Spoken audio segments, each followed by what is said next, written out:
You all know the drill. Most of you know the drill. If you don't know the drill, you're going to know the drill now. We're going to record this for the other elders, so don't swear and stuff. It's going to be on YouTube and all that. Okay. Okay. Mute your microphones, and when you want to speak, unmute your microphones, and then I know to shut up and let you talk.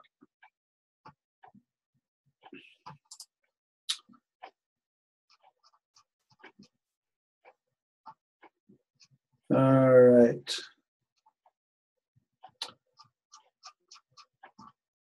So, starting a little bit late as usual. I'm not going to make that a trend, hopefully. Thought it was 8 o'clock, not 7 o'clock. And it's getting lighter now out here, so I'm all screwed up because I still think it's like 5 p.m. because it's light outside. No excuses, though. That's just me being dumb. This elder meeting has been brought to you by Liney's Red Lager. Please visit your Liney's dealer near you. So there's a lot of stuff happening right now, and I want to bring some attention to the smart waiver. First off, it's the last thing we came in. So the smart waiver is there we go. The smart waiver was put into place originally so that us as elders can look at a profile and see that, yes, there's a signed waiver on file. And it would allow us to all use that smart waiver to find folks. And in an emergency situation, you'd have it digitally on your phone at any time. Didn't matter what colony they were from, you'd have that information. Unfortunately, the chief elders do not use this system as they are allowed to, and everybody's doing their own damn waivers anyway. So why am I paying for a system that nobody's using? That's my question. And as you can tell, I'm a little upset about it because it's a really awesome system that's legal like everywhere. The integration is really great with the site, but blah. For the event that you just attended, that was a requirement of my grandmother. It doesn't matter what waiver you had. She wanted her own personal one regardless. I mean, everybody's using their own waiver. So it wasn't just you. I wasn't pointing you out at all. So we went through a lot of strides to put that together, but again, I'll just stop using it. Yes. All the UK ones have been signed up with the online waiver because obviously we came in while it was in force, so that's all we knew. Okay. Yeah, that's and we have I gave you the copy of the digital one that people can use. That is the most ironclad waiver out there. And for our insurance in the United States to be solid, we should all be using the same waiver. So let's take Chris's thing. I don't understand why the waiver we had wasn't good enough. I don't understand. But then they should assign 2 waivers because our insurance won't pick up without the waiver that we sent to the insurance carrier. So that's another but I understand that a landowner will require a different waiver, just like, the airsoft arena would, or, like Zimone, if you had, a location in your reservation, your tribal leaders will require a different waiver because they have different wording. So, I mean, it's always going to be different. I know, well, there are some big formalities, maybe not where you are, but it's just an example. And like Othram, if, you got a location, they may have something that they need put on it. It hasn't come up yet, but it could. So, go ahead. I mean, the reason I asked for the PDF copy of the online waiver is because obviously we're starting up. We're getting a lot of people to turning up on the day that I've never played before, or they're coming in from other systems, and we just don't have a computer handy to go around between 30, 40 people. So that we're just printing off the online version and getting them to sign that as well. Then talking them into doing it online, signing up for it with yourselves and doing the online waiver as well. Sure. And again, If there was a way, go ahead, Chris. if there was a way that we could take a look at the people that signed it, like if you had it on an image file or whatever, so that I could just print it off and then hand it to the landowner, that would probably be more than sufficient, I believe. There is. I don't know, but you see, in your colony's special because you have like 2.5 chief elders. So LZ has the login information for the Smart Waiver system, but Blitz needs it. You could have used it. We don't give it out because it has everybody's personal information on it. So we're pretty careful about not letting a lot of people see that list. But it's also becoming massively, because it's like me and Stoneheaver are the only ones that process smart waivers out of the Guardians for some reason. And it's just, I mean, we'll sit there for hours processing waivers. So it's not really being utilized like it could be. Printing them off and doing them like everybody else is doing that anyway. So I really don't think we need to have the smart waiver system in place because of that.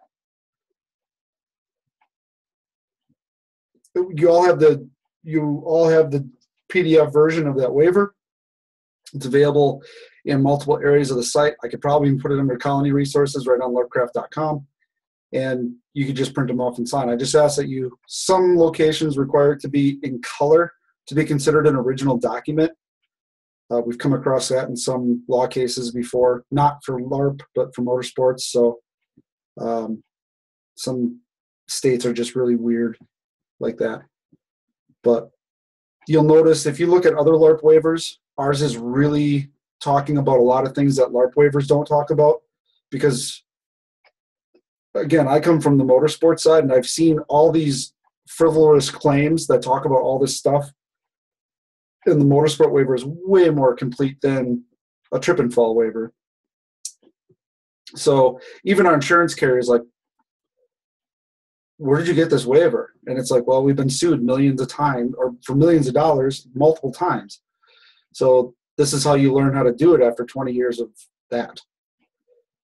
So, and I've seen other LARP groups use our waiver now. So I guess I know it's being copied, so it's good. If you're going to be original, expect to be duplicated.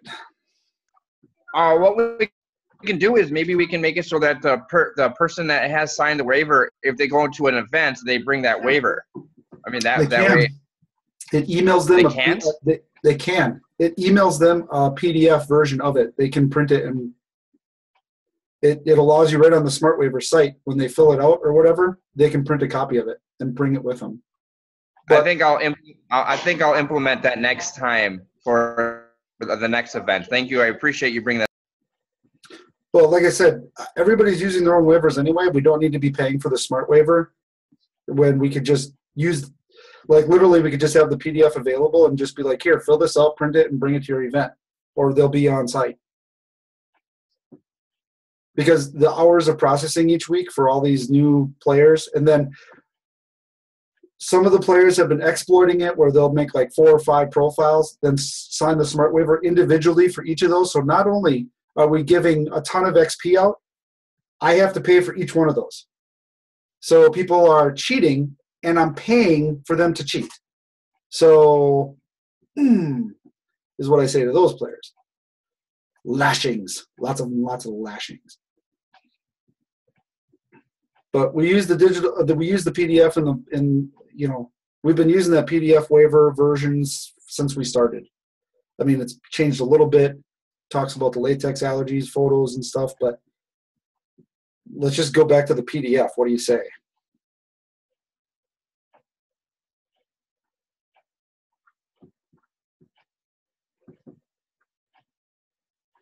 Can you repeat the question, please? we would take out the smart waiver. We would take out the smart waiver achievement. And basically, because each colony needs to have a signed waiver anyway, it's defeating the purpose to have another waiver, to have all of this stuff when everybody's doing their own stuff anyway. And all locations require different stuff. So I use the smart waiver and just the smart waiver for mine, so I would say no. Well, if it frees up the Guardians and saves us money, I'm for that. yeah, it would, because some people, I have somebody that just said they haven't received their smart waiver stuff, and it's been 2.5 weeks. So we can't keep up. It's just that simple. We can't keep up, and that's another reason. That's probably the main reason. And because we have a free version that works just as well.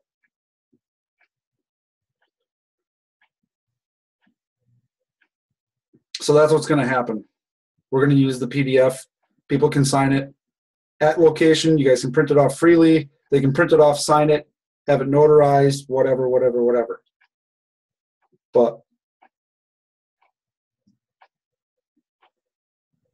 it's not saving anybody any time. So, and it's costing us money. So, go ahead. And I think it's important that the chief elders of a colony have a file with all those names in it as well. So it's all right saying, yeah, bring a copy.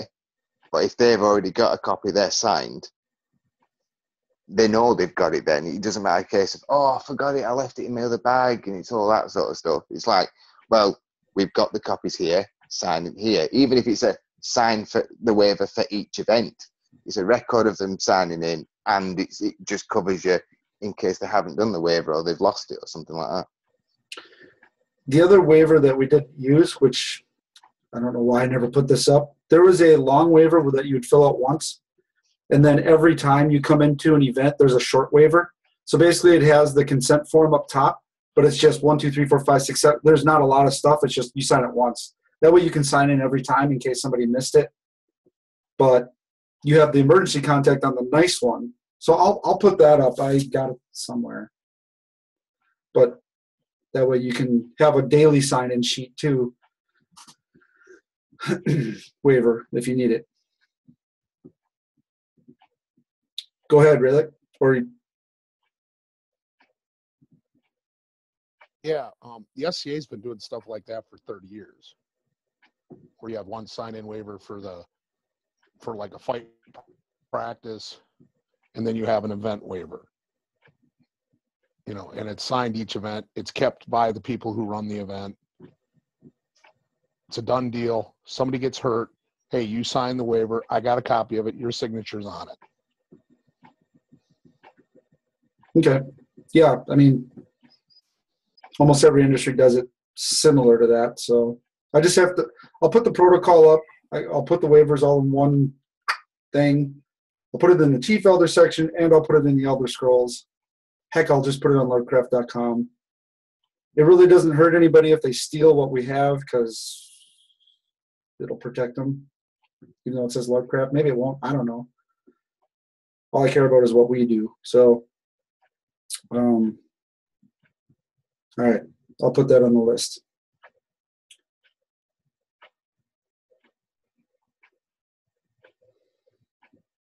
Next up, I would like to briefly mention I won't talk a lot about this, the community site, the new community site. I'm not going to give you a link to, but know that it's much faster, it's much cleaner, it's not bloated, it's using the framework from the actual website for usernames and passwords and such. It's much nicer. Groups can make events and photo sharing, everything's working, so we're just running a few more tests, but it's probably 60% faster than what's on there now. I have been able to migrate all of the username and passwords from the current community. So when the switch happens, theoretically, and it's worked in testing, you'll be able to log in with your current stuff. So nobody's going to have to re-sign up again if they already have a community profile. You might just have to put up new pictures and stuff because that won't be there. As for the store, that sucky store, I like throw things at this computer sometimes. That store software, the developers, everybody can just go fall off a cliff because, oh my gosh, it's backwards. We've tried to fix their code. They don't know how to frame things right. What a waste. What a waste of money. In 6 months. But we found another one, and it's working really good. I have to pay for the full version, and I had to take care of the insurance stuff first. So, but like Rust River Colony is really chomping on my back end to get it done because they're having colony pre-registration availability is huge for a lot of colonies. So we want that to be something along with the artisan stores and everything else. So, okay. And that's all I'm going to say about that. It's coming. Give me a few more days. Events. Colonies that are creating a ton of events. Most of you here, some of you here, about half of you here, have seen the overlapping of events or multiple events in 1 month. And I had feared what was going to happen, and it's happening, what I thought was going to happen. We have event overload in some cases. Boy, I really hope Blitz has something on underneath that. Anyway. So, what is it about elder meetings and having naked elders? Sharding. No. Put them away. When area okay. Let me back up. For those of you who are new or haven't seen this before, we've got a lot of new elders and some new chiefs that are coming in, so I'm going to just cover this real quick. We had originally set up territories for colonies. That looked really great on paper, and it worked on a map. Unfortunately, LARP doesn't work that way. It's not a defined line because lots of our players, as it was designed, do travel beyond those borders. And it doesn't matter if you're part of a region or not.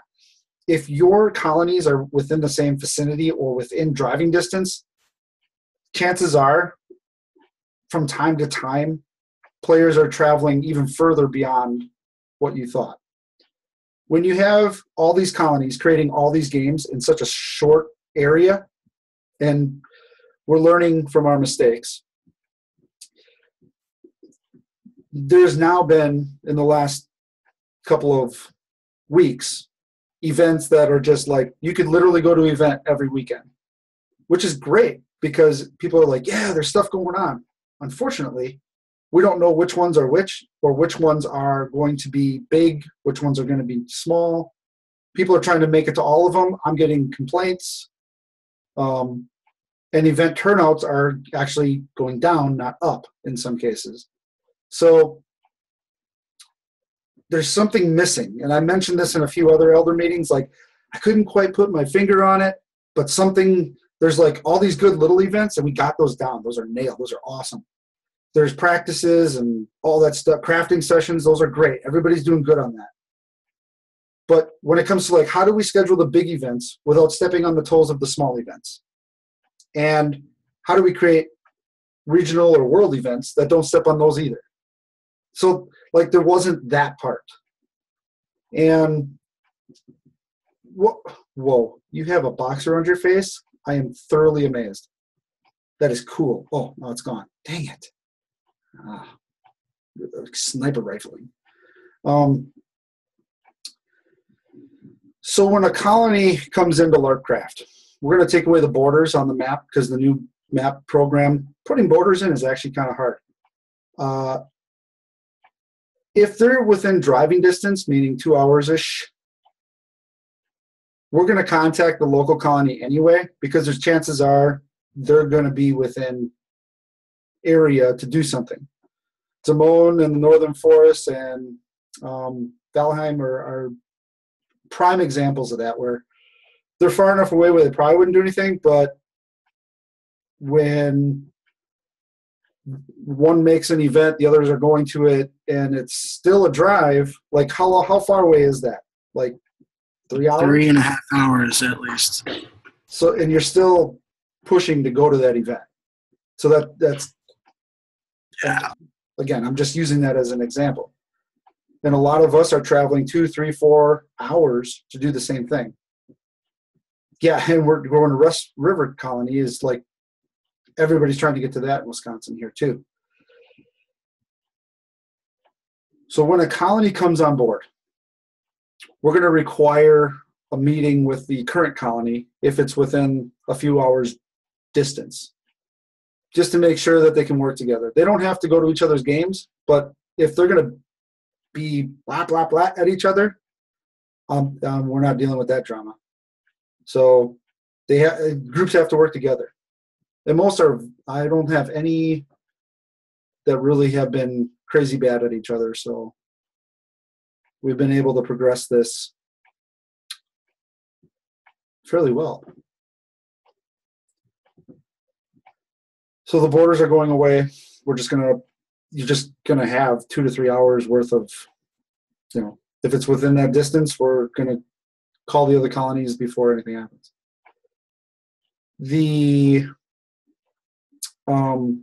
And now let's take the same example. Now, Othram, you could definitely have like 5 or 6 colonies on your island without a problem, based on how popular you're making this, and you're doing an awesome job over there. Are the rest of us from Wisconsin? No, Dan's not. No. Minnesota, Wisconsin. Okay. When you have enough colonies within an area, what I'm going to do for southern Wisconsin is the first weekend in November, we're going to do a gathering of chiefs and their guests to go over remedial elder training. We're going to try to hash out a schedule to try to come up with big games that won't interfere with little games, but to make a noticeable difference of what's a big game and what's not a big game. Okay. And Murdoch. Art, Go ahead. you cut out a little bit on that last bit. I didn't hear the first part. Did I cut out on everybody? That's possible. Okay. When we're doing a big event, or when you have enough colonies within a certain area, am I still jumping around? It looks like I'm jumping around. Gosh dang it, stupid technology. Hold on. I'm going to close out anything that's using bandwidth. Okay.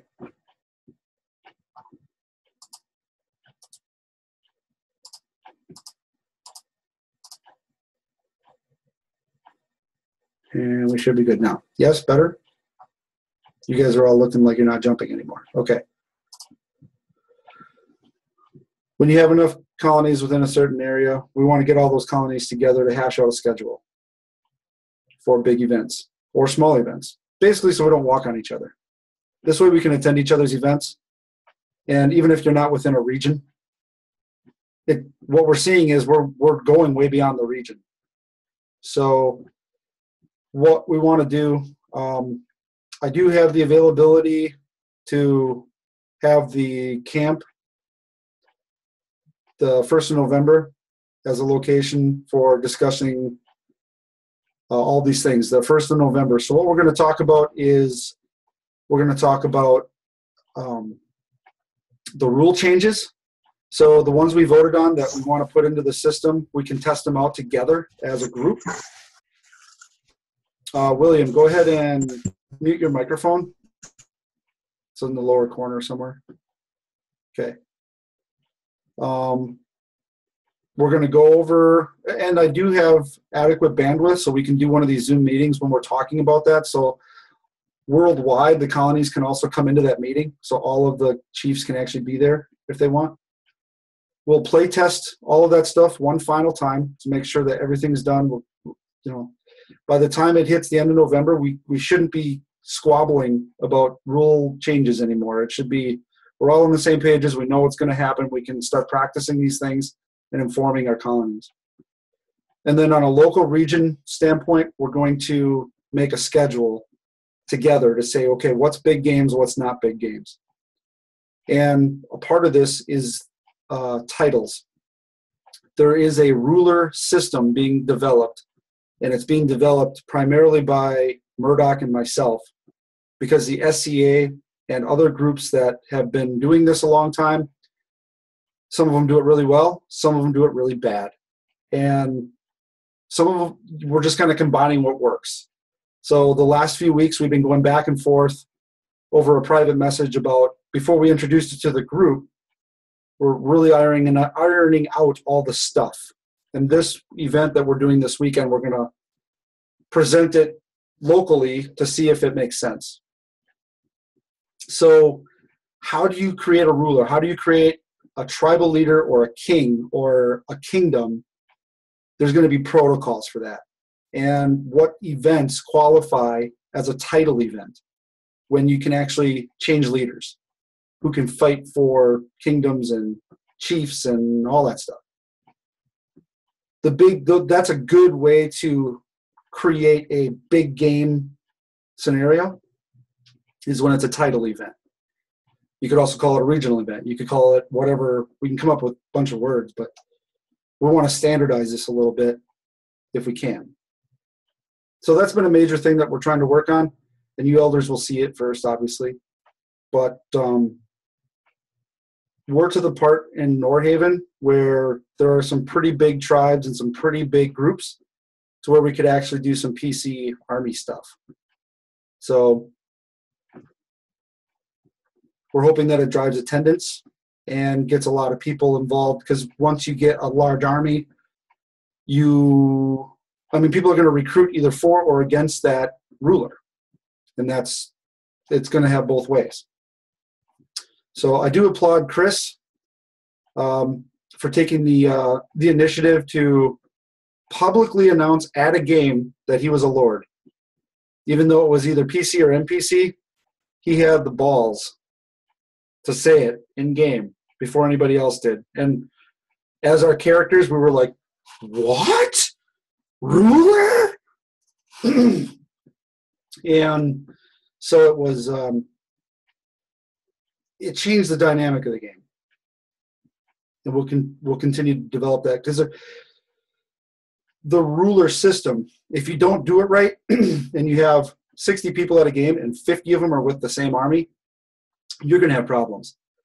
And if you don't have players that know how to adjust for said situation, you can wreck a game.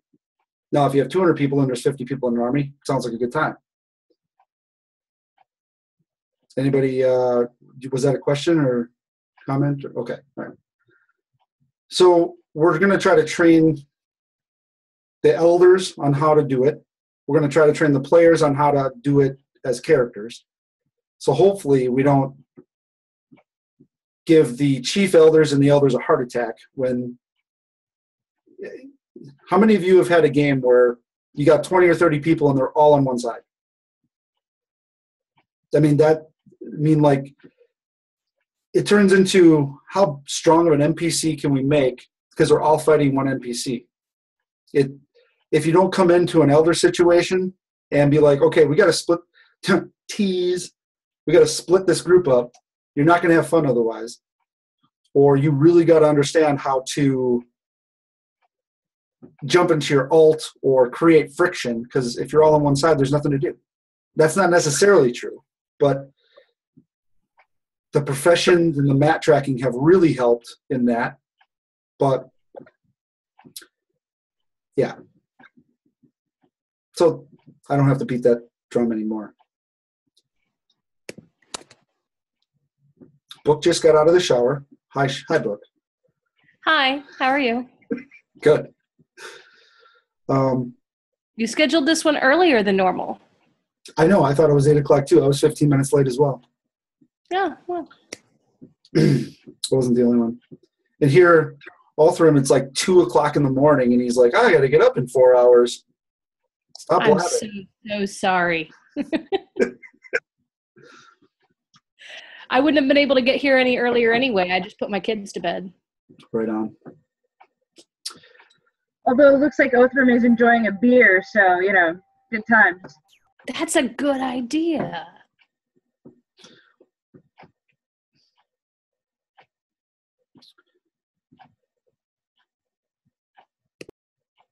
So, Raylick, you Whatever did figure. keeps me awake.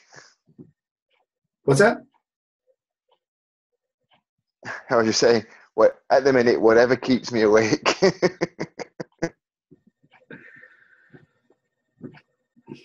Raylick, it sounds like you and Darkhaven have come up with a solution for Elder, Chief Elder, and something so that there's something that can happen. Yep, pretty much just waiting for the info from you that we need to, Yeah, I just Get got to it all switch over the profiles around. It shouldn't take me too long. other than that, him and I are more than happy to work together and get it working so we can get playing up here again. Sweet. That's what we like to hear. That was the disconnect that we had to fix. So now you guys can't come on the same page. You're on the same wavelength, and now that can happen. All right. Without you guys getting together, it never would have happened. So Oh, no. I invited him to my SCA practice. He came up, talked. He met Murdoch. I think Murdoch scared him for 5 minutes, but, anybody that short and that mean.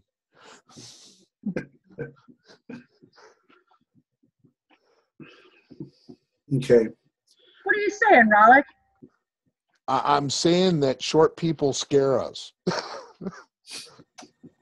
Come over here so I can bite your kneecaps off. See, I told you. She's mean like that. So this weekend we're doing I went even more ballsy, if you will, and put a meeting of the Northern Army to try to spawn people to be like, what's happening? It's going to be just primarily us Northern players anyway in Wisconsin. What we're going to try to do at this event is work on battle stances, battle tactics, large group formations. We got kind of a curriculum already set up. So we're going to be filming all this so you as elders can have this as a resource when you're doing practices and things. Using tactics for groups really helps the group achieve their goals. So we're going to provide visual aids and expertise from people who have been doing this a long time. Go ahead, raise hand. Oh, yeah, okay, I'm going to lower your hand. I was still wondering, is there a way to possibly have borders and then have areas of clashes for clans? It would, of course, be agreed upon by the chief elders and the elders ahead of time, so there's nothing really at stake, but something a little more to raise up more pride in each colony. That would be an in-game boundary, or you can work with it between the colonies. I know that, like in Inland Waters, for instance, we broke the colony into in-game lore regions. And we may try to include Akuma Forest, and now that VP Territories has the Woodland Vale that's just on the borders of Inland Waters, we could probably work possibly on some lore to create that in-game friction. It's going to take a collaboration between the colonies to do that. But yeah, you are absolutely correct. You can put borders up in-game like that for sure. The borders that were on the map were not in-game. They were out of game.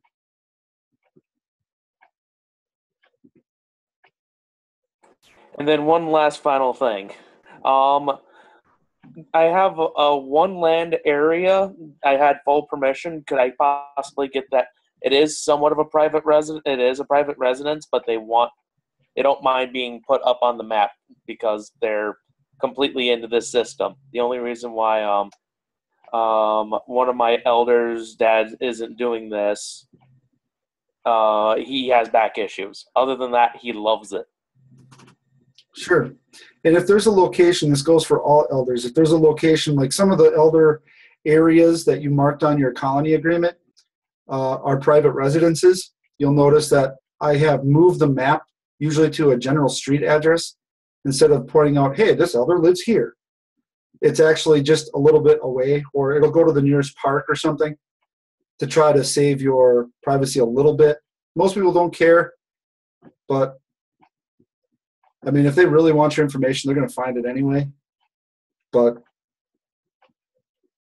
if it's a private residence, know that on a map, usually I move, if I can tell, if I can distinguish it as a private residence, I'll move the pointer a little bit. If you need a location and not have a direct address, like Rust River Colony didn't want like the little cursor to be exactly on the pinpoint, so I moved, you know, we do stuff like that.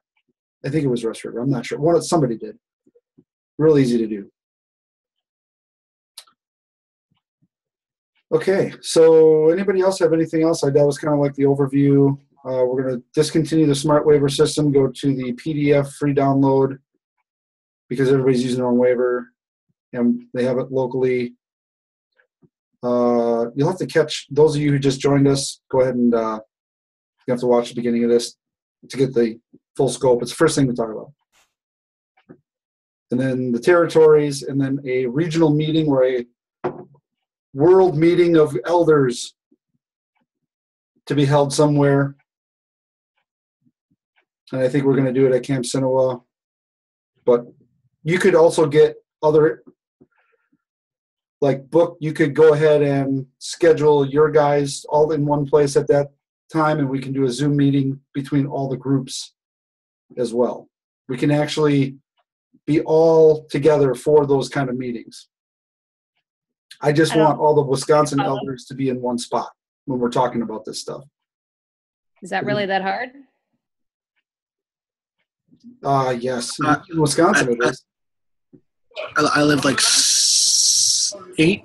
It's 6 to 8 hours. Yeah, it's 8 hours. It's a really fun drive, but yeah, it's a lot of work. Interesting. Well, I didn't know Wisconsin was that big.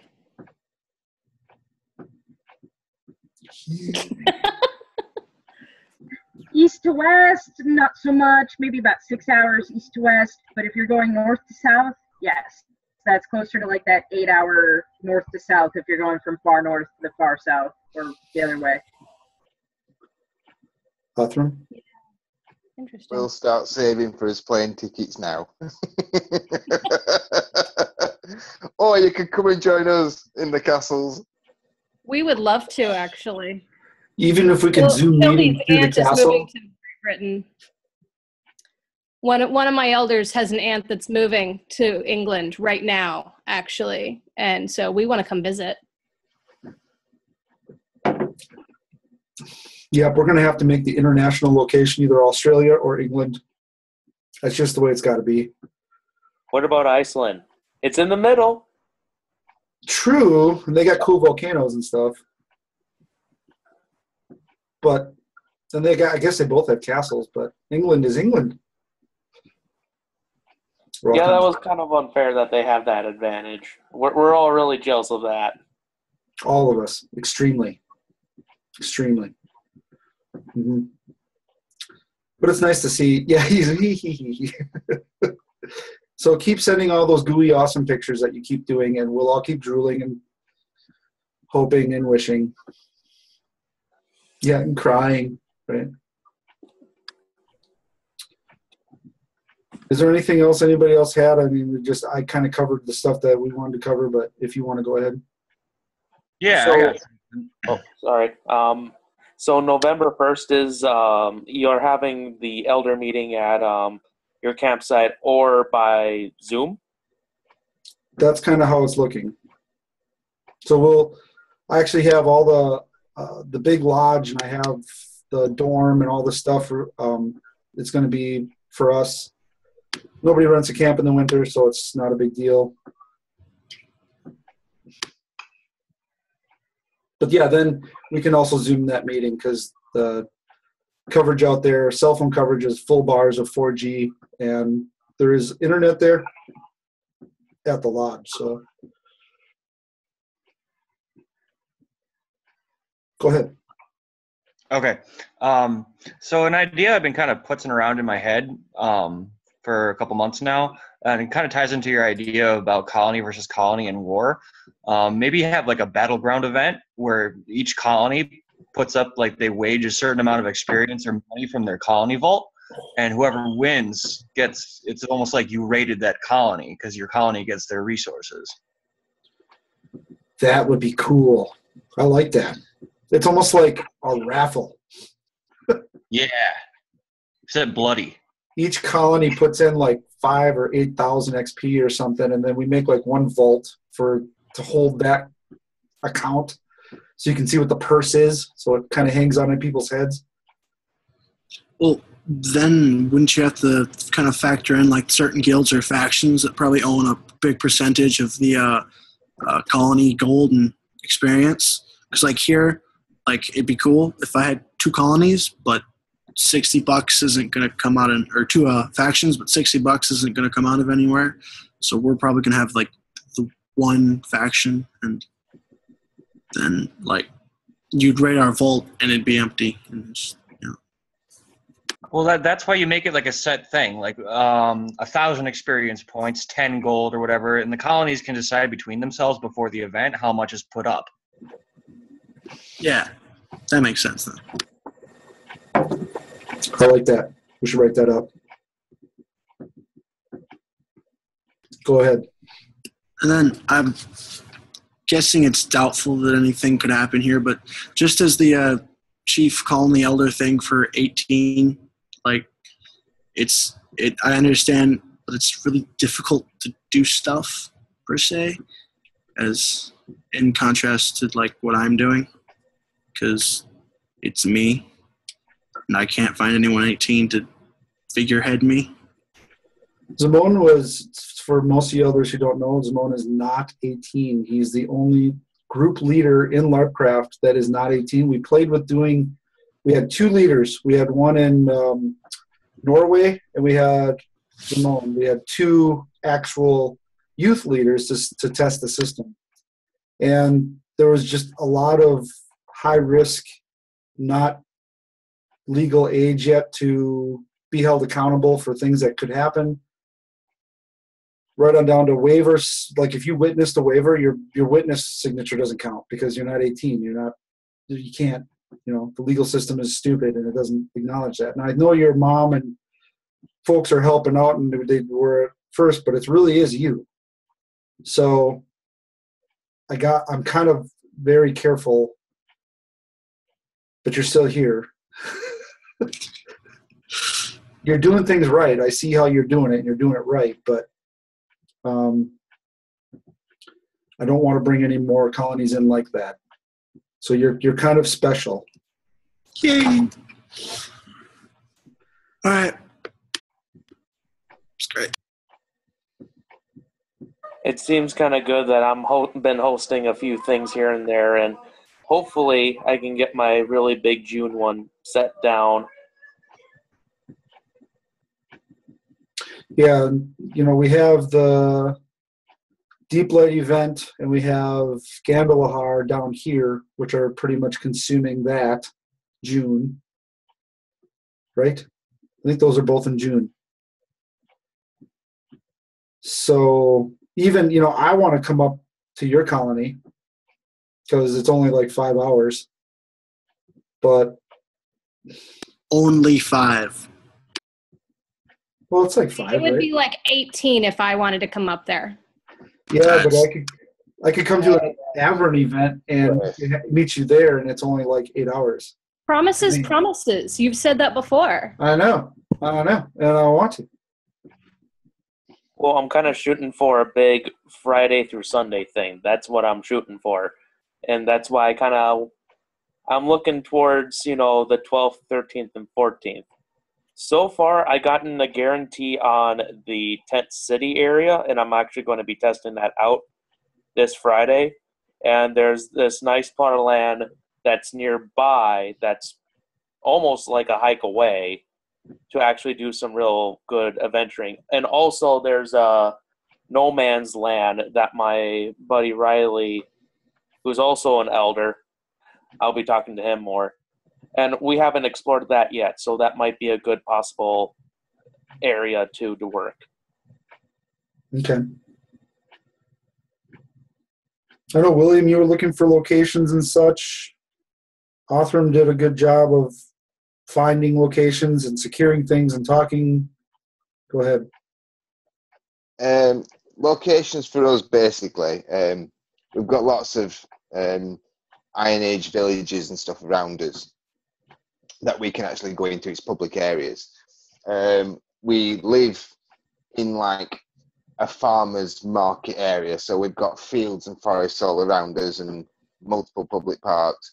But the big castles and stuff, obviously they actually you need to fork out quite a bit of money for. So those sort of places, it's when we get definitely established and we've got a lot of numbers. We're doing all right stuff. I mean, we started with about 5 or 6 of us, and in about 3 weeks, this Sunday we've got potentially 40 people coming. So I'm kind of going, holy crap, where are they all coming from? So these castles, which I thought was quite a long way off, maybe getting a bit closer than I expected. I'm watching the analytics on your Facebook page, and it's like, we got to 100 likes in 3 weeks, 2-3 weeks, and I'm just like, Jesus, where are they all coming from? And it's getting quicker. Yeah, and your paid advertising went It's just going extremely well, and then it just kept going after that. Usually it drops down. Nope, not yours. We're in England. Everything's awesome.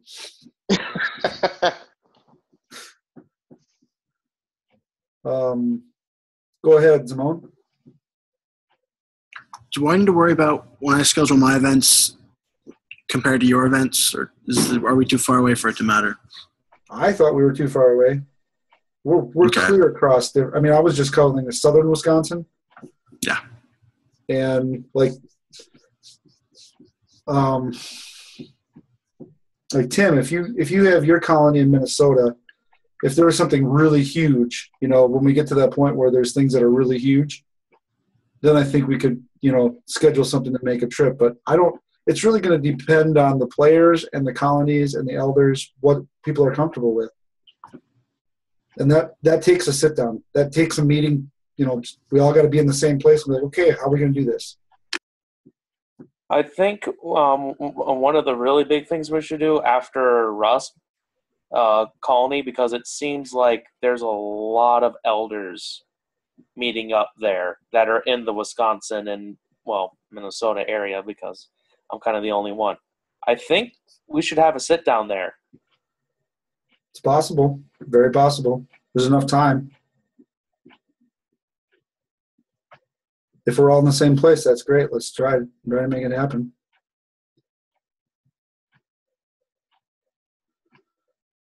Okay.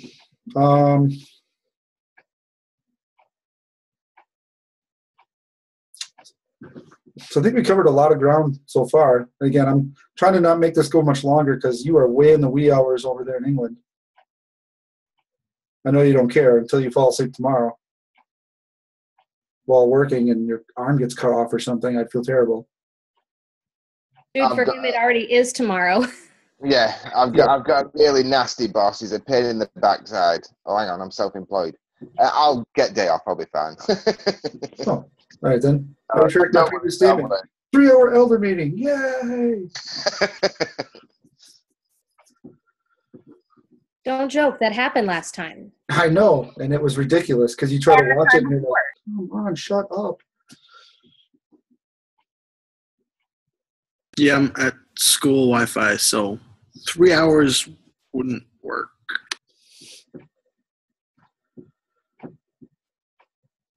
That's good. At least somebody doesn't have to work. How about that Risen system? Oh, boy. Yeah, I have no pity for anybody. I have to deal with middle schoolers in the morning, so there's I nothing have to worse deal than with that. high school teachers. I am a teacher. I'm a high school teacher, so Yeah. I'm a middle school teacher. You're getting no sympathy from us. yeah, it was more to Zoman because he was talking about having to deal with people like me. So Let's Yeah. see. Okay, raise your hand if you're a teacher. Half the Kelly. people on here are teachers, just so you know. Don't diss teachers. I wasn't dissing them. Dealing with them is a great thing to do every morning. Nice. I truly enjoy my days. I've never seen somebody run backwards so quick. Just wait till I start jumping. That does bring me up to the educational suite that we're going to still implement on LARPcraft, even though it's a different system. I would like to have the teachers available for those who want to teach, not the teachers that have formal training if you don't want to, but like I know William has a lot of history background. I know some of you actually have a lot of history background. Othram has a lot of acting and role play experience because that's your formal training. What I would like to do is to have, to help players get more into their characters, to offer these basic lesson plans of these different things that they can do, from setting up characters to learning something about history, how it applies to role play, the things that we've progressed through as players and as a system. To make this feel more real, you actually use real history. You actually look at real life events that happen, because you can spin off those and make a better game. So those are all things that we want to, I would love to have a few additional instructors. You would be able to teach whatever you want. Your curriculum would be whatever you want. Your tests would be whatever you want. And on the community page, they will get credentials on their community page for passing your courses. And you can charge. You can charge for them. You can give them free. You can give teasers and then charge later. I mean, there's all that stuff that's available. What platform are you using for that? I don't know. I didn't buy it yet. Well, there's a lot of platforms for creating online curriculum and online classes. So I was wondering if you had something in mind. Yes, I do. I'll share when I remember what it is. That was just a spur. I do have something, and other like colleges use it, I guess. So again, I'll share it with Book and probably William. Are you talking about Blackboard? Mm-mm. No, it's actually linked to your community profile, so people will actually be able to take it, and you'll be able to see their progression and all that stuff. As instructors, you'll be able to see that. I don't know that any other LARP group has anything like that, so it'd be pretty wicked sweet if we could get that to work for those who want to do it. So know that that's still coming. Yeah, go ahead. So I'm just thinking from like teaching, acting, and characterization sort of work. Would you have them say in character, and you'd hot seat them over Skype or something like that, and you hot seat the character? Would that be a sort of test that you do? Not usually. I don't know that the system can do that. I think it can actually integrate with Skype, but you could actually do it that way. But there's written tests. There's you can put in, like I said, you write up what you want it to say. It goes through. There's learning exercises. There's mini quizzes. There's places to embed video and that kind of stuff, to do visual examples, and then to make sure that they learn what it is that you were trying to teach. Again, there's a thing. I'll send the thing because it's explained very well. Is it on Sophia? Mm-mm. Mm-mm. It integrates with our backside system, so I don't know. I'll have to find it. I don't want to pull it up in chances of doing something that will stop the Zoom meeting. But it will integrate with what we have. Dan, raise hands. Go ahead. I was wondering, okay, so obviously Wilhelm, I kind of roughly based it off of kind of more Norse type of stuff. Would it be possible to kind of lean the test towards that way? Like, since you're from the North, you're kind of a refugee type of thing. Kind of your character more or less should reflect that, unless you're just came in got kicked out of another area to travel with us because you're an exile. Not necessarily meaning you're a poor exile, but you're an exile nevertheless. I'm lost. All right. Can we throw in a little bit of lore, depending on where certain players live? Have them kind of take a small lore test and understand at least where the lore is coming from.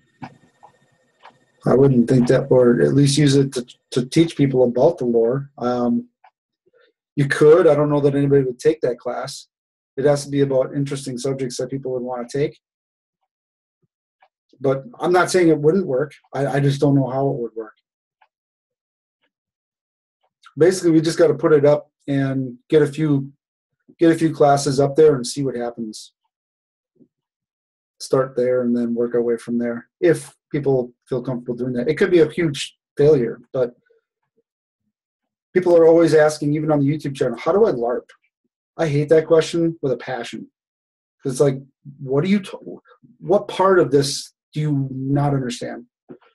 I don't know where you are in life and what videos have you seen, because there's a box and I don't know where you are in this. I'm blind. That hurt. That hurt me so deeply. What? I don't know how to LARP. I can bring up at least a few examples. Unfortunately, and now all the movies are now blanking in my head right now. You know a couple of the movies, right? They're awful examples of LARP, but at least Role models. Exactly. Knights Knights of Badass. Jinx.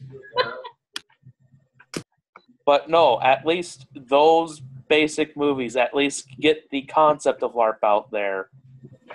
And then once they got the concept, they can come in for the real thing. The Wild Hunt's a really good LARP one. Yeah, that's Like 2000.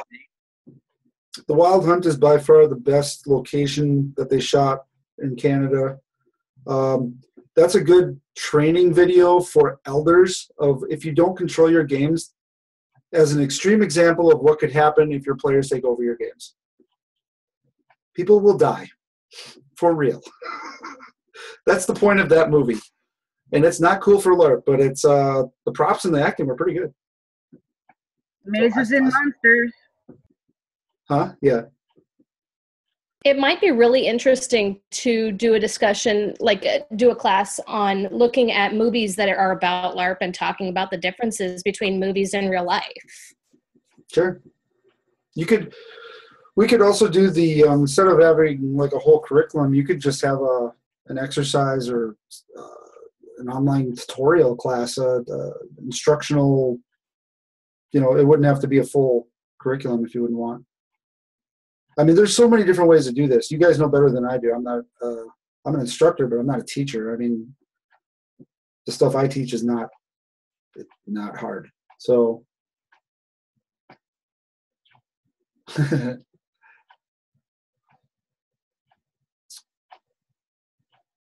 does anybody else, again, we're progressing the system. If you do want to talk about the Risen a little bit, I know some of you will like cringe and fall asleep and go into the fetal position.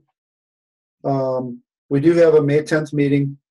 We did release the draft of some of the stuff we do have, and we want to finalize that on May 10th or something. We got an all-afternoon session with the colony elders and colonies who are going to participate in the beta of the Risen. And just so you know, our laser guns work. They shoot each other. It's awesome. I wish I can be there. I got to work at the Renaissance Festival. It's okay. We'll probably record it. No, we won't. It'll be like 17 hours long. Nobody's going to watch that. Record it. I will watch it. YouTube will be like, I'm going to upload a 17-hour video, and it'll be like, Dan, did you have something I can mute? I was just going to say I can record it for you, Tim. Challenge accepted. Yeah, whatever, if you want to try. So we're going to try to have that beta done in May, using the Generation 2 mechanics without Guardians. So it's going to blow people's minds, or it's going to crash and burn. I'm not sure which. I think it's going to work. Why So not is- both? It could be a strikingly successful failure. So is that just for the Risen, or is that for Myth and Legend, or are you talking about Risen too? It's going to start with the Risen. We're not going to touch Myths and Legends because changing anything in Myths and Legends is bad. Don't fix what ain't broke. So it's broke, but you can't fix it no more. Too many people are in the broke system, so it's right. Yeah, and I'm just in the process of telling loads and loads of new people how this system works. And if you suddenly change it, I'm going to cry. Okay, this is how it works. Not this week anymore. Now it's this week. And now you've got to do this. Until next week, which will be different then. Never get players. Absolutely never. Can we blur the time zone?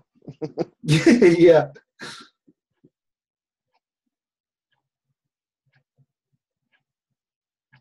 And I've got posts about the Generation 2 mechanics that I've been sneaking into the Myths and Legends system just to screw with people, I think. Nobody really said anything, though. Because I didn't really post anything, really. I just made mention that the way people get skills will be different. So we don't want to I change gotta- skills. We don't want to change I abilities. want to get rolled out with Risen before, because I'm still trying to wrap my brain around what you threw out there on the community and the blog post. So It's okay. I'll leave it a mystery because that's what I do. I leave things half done and I don't finish them. That's LARPcraft. Pretty much, that should be like the slogan underneath for the website. Half done by our tenant and never finished. That's how I got my daughter. I had no part in your daughter. When you think that couldn't get worse, it did. Feel free to fix the merchant class just a tish, though. Oh, what you had for the merchant class revamp of the abilities, I think we just got to vote on it. Well, whoever Billy did, you guys have been collaboratively working on making merchant way cooler than what it is. And we got that really awesome warrior thread going. That seems to be fixed if that goes that route. Baron is like, eh. the warrior thread keeps going back and forth. Every time we think it's mostly good, somebody points something else out. We're like, back to the drawing board. That's what it's for.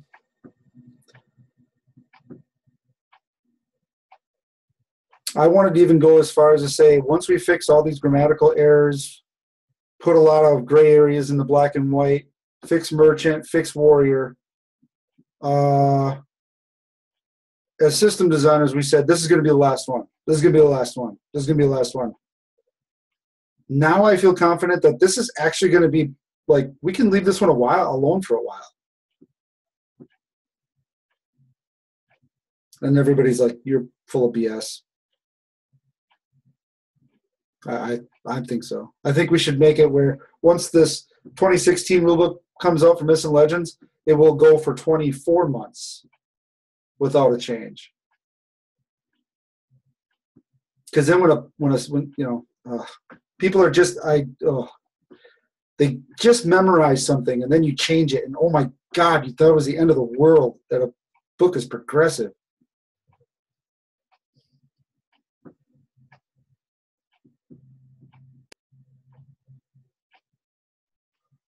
And all the things we learned in Myths and Legends that we wanted to change, we're changing in Risen.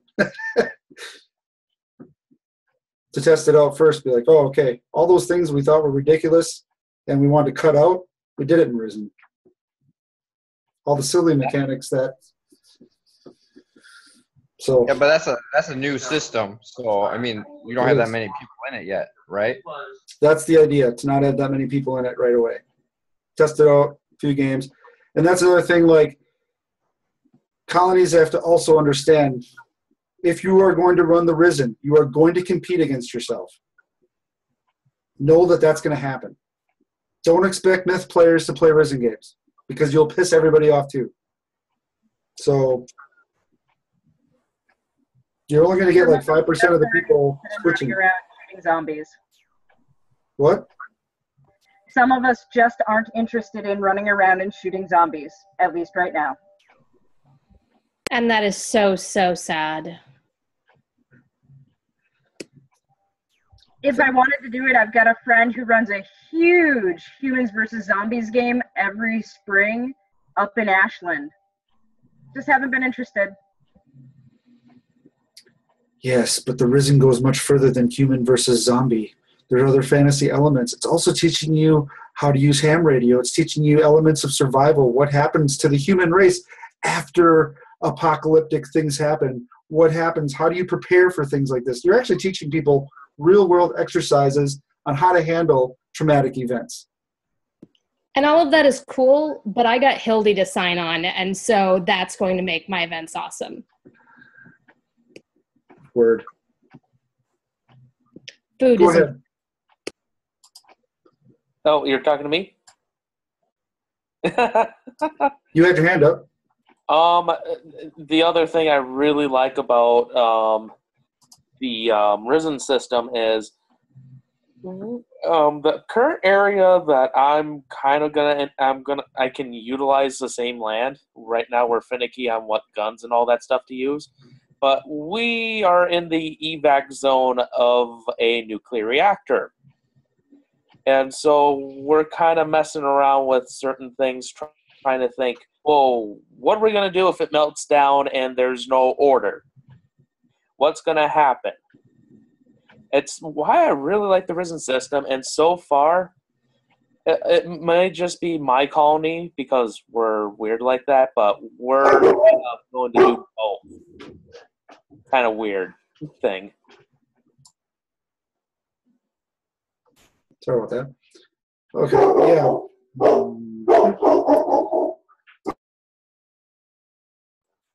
Who's a good puppy? Who's a good puppy? That's right. Monty is in that video. That's all you heard. Okay, does anybody else have any questions? I don't want to go too much longer. We've already...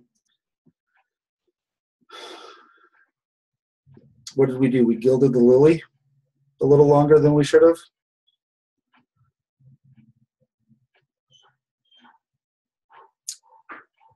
I'm not sure if it's dead yet, but the horse has been beaten.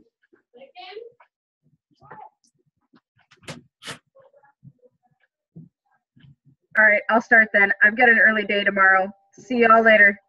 Okay. Anybody else have any questions?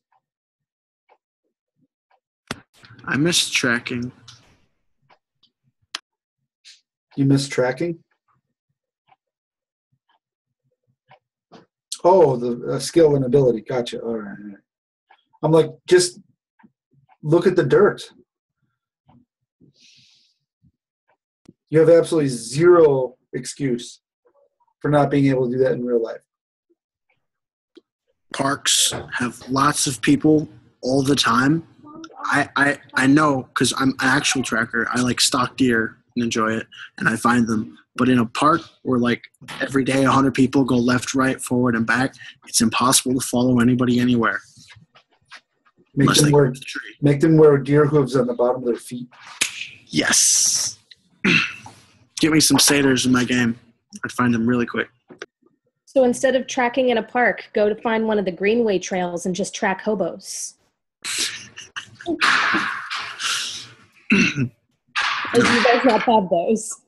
No, less than, but we do. Go ahead, Tim.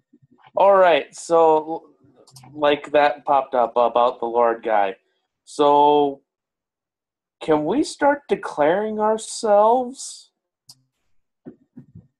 That sounds personal. Well, I mean, declaring ourselves Lord and Lady, that type of thing. There's nothing in the system either way. Doesn't say you can, doesn't say you can't. Real early on, I didn't want anybody to do that because it'd screw up games. But that was a couple of years ago already. I wanted it to happen organically and naturally between the players. So we've been using it for lore purposes, I think, in games, but nothing really to the point where just know that if you have some ranking system or you're going to try to introduce a kingdom or king, you better have something to back it.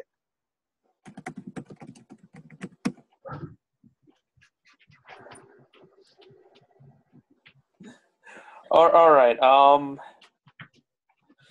I think that's pretty much it with that particular question. For those of you in the video, you can't see the chat that's happening, and it's probably a good thing. Chat's getting a little dirty. All right, time to go. Have a good night. All right, nice.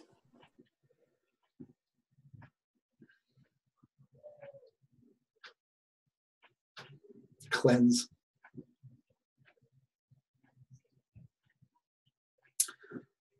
From the tracking mats aspect, I guess we never really talked about that. Have you guys been using the mats? I'm confused. I am so confused. We had a really awesome event that we went to in Avron like 2 weeks ago, and almost all of the event was mats related. It was a lot of fun. We had professions going. We had people going out and looking for mats. It was the most fun that we've had in a while. At Chris's location, we got to finally use mats. Our tenant got to enchant for the first time in 3 years because he actually could get mats and do something. Because how have you not done that in 3 years? I was always busy. We also had people do poisons at my event and health as well. All right, now I'm seriously confused because professions are used a lot down here.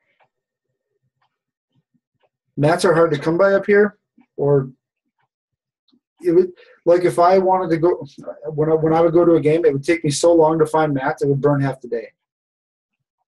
Well, the mats would be taken by some of the people who were faster than me, which is pretty much most of the kids. Well, at that location, we plan on making that rich with mats almost every time, especially for the 3-day that we're going to be doing. You don't have to be the fastest if you can outbid somebody. Or kill them. Yeah, that too. I'm a paladin. I don't do any unjustly deaths for mats. That's not what Tay would let me do. And that's why you don't have any mats. Yeah, but I have mats now. But he does like to waylay. I noticed that. He does like to waylay. Hey, when you use apparently his god didn't say anything about maiming. Unjust use of shadow magic to kill an entire village off for profit, Tay has problems with that. So does Artan. So does the Iron Ring, because we're all paladins pretty much, except one cleric and 2 mages. Oh, you'd love Darkenvale then. It's like Los Isley. Yeah, I would probably just switch my undead at that point. I got a question. So, with yours, the Iron Ring is mostly paladins. Does it ever happen in a colony where you get like all of one class? Is that a problem you have to worry about, or do players usually mix themselves pretty well? I don't know of any colony that's ever had that. Excellent. Othram? Obviously, because we're getting lots of new people starting straight away. I think when the first 2 weeks, out of 8 players, 5 of them wanted to be rogues, human rogues or elven rogues. So basically, I just said, well, we've already got 3. There's only 8 of us. We've already got 3. Have a look at something else. So see what else is interesting. What do you have like a secondary type class? Otherwise, we literally would have had a player base near enough full of rogues just wanting to kill each other and steal off each other. And Matt's had just come round. We'd have been all right for Matt's. We wouldn't have to worry about buying more because we'd have just come round the players. So I just had to advise him. Yeah, we've already got a few of them. Have you got an alternative that you'd like to have a look at and try something else? So now we are now starting to get diverse groups now because I'm getting them to look at what we've already got, and then they try and look and see where they can fill the gap.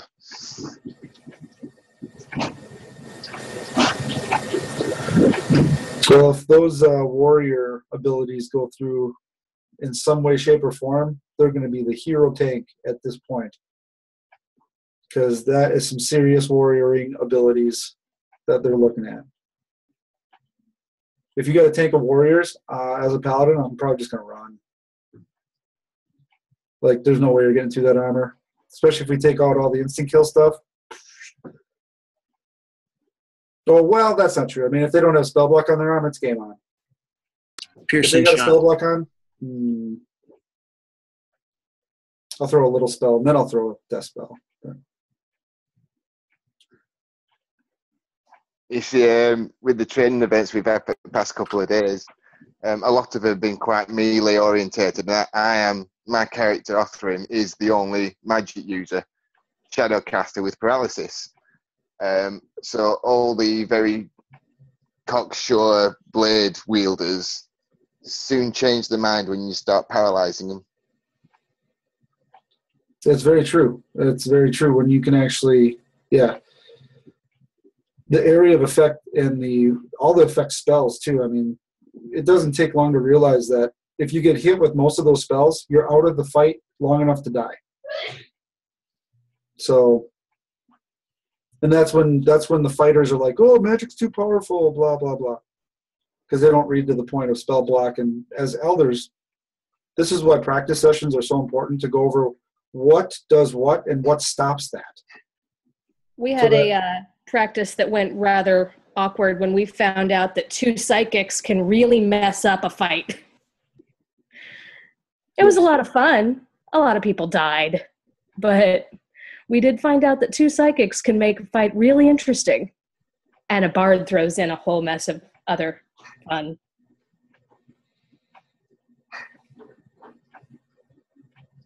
Yes, fun is one word for it. Hey, I enjoy making everyone dance. Thank you. Yeah, so does the 4-year-old in our game. And the man with a BB sitting in my backyard.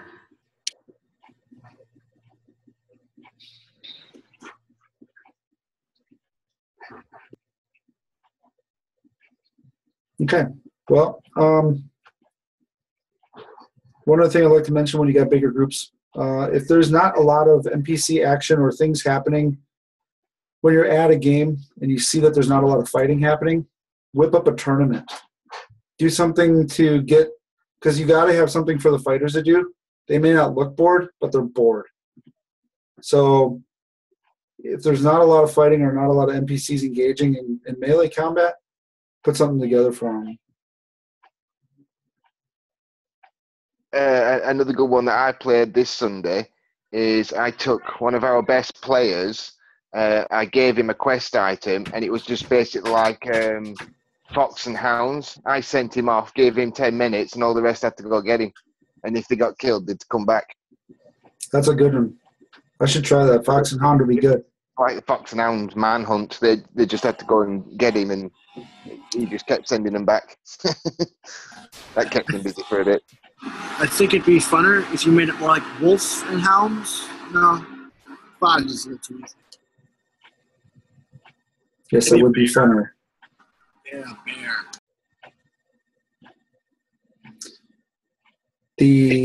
At Esker 2 weekends ago or 3 weekends ago, we did do a system, a realm-wide capture the flag. So we had the red and blue flags out in the realm somewhere. We picked 2 captains. The captains picked their teams, and they had to find their flag and protect it while also finding the opponent's flag and bringing it back to the battleground. That was actually wildly fun. We didn't know, and it was getting dark. And one flag was hidden and one wasn't. So us flag person people putting outers, we did not communicate very well that just off the trail meant, here's a stump, I'm putting it in there. Not, I'm putting it back six paces off into the dark kind of thing. So, but it was still a lot of fun. People had a lot of fun with it. So I suggest the dual capture the flag thing. You can see that in Percy Jackson. There's a few movies where they use that big capture the flag scenario. Which one? Did you just quote Percy Jackson? No, it's the Lightning Thief. Yeah, the Lightning Thief, and when he first comes into the. Yeah, tell me you're quoting the book, not the movie, please. It doesn't matter because it's the same. That scenario exists in both editions. It's not the same. It's not. That edition. What I'm talking about. Stay on focus. We're already over. Othram's already seeing visions. No, we don't. The light is coming up. The sun is rising.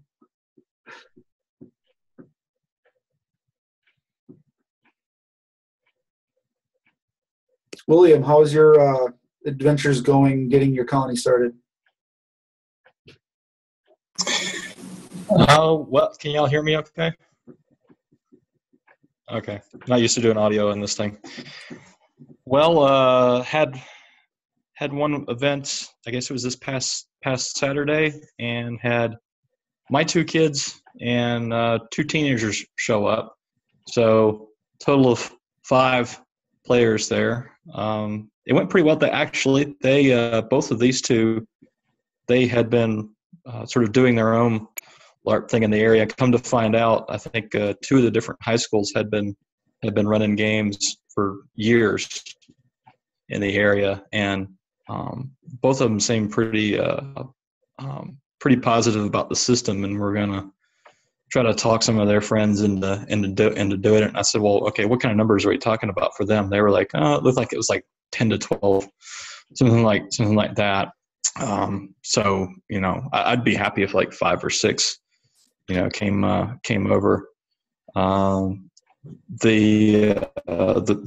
Roanoke area, which that we're kind of really spread out along I-81, has got more for people. But our 2 guys over there kind of travel around a lot, and so I'm not sure if we're going to get much traction up there. But for as small a market as this is, because this is kind of like a black hole of trying to do anything cool here. I've tried to start all different kinds of stuff. Everything I do is niche, and anything outside of a softball league, everybody looks at you like you've lost your mind. So it's going to be small. It's going to be small by comparison for a long time, but we've got lots of things for land that we can use, but access is always the thing. So it's going to be slowly but surely, but I don't know. I like where it's heading for at least a couple of months.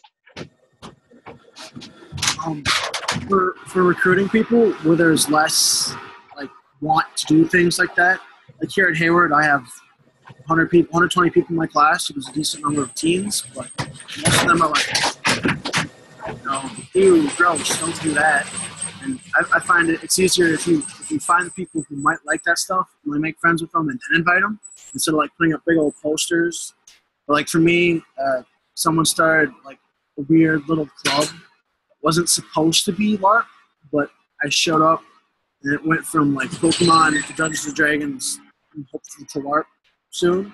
So instead of like putting out the flyer, I more like do special recruiting, and I don't get 50 people at a time, but I get like, you know, 1 every month. So I've gone from like 5 to 50.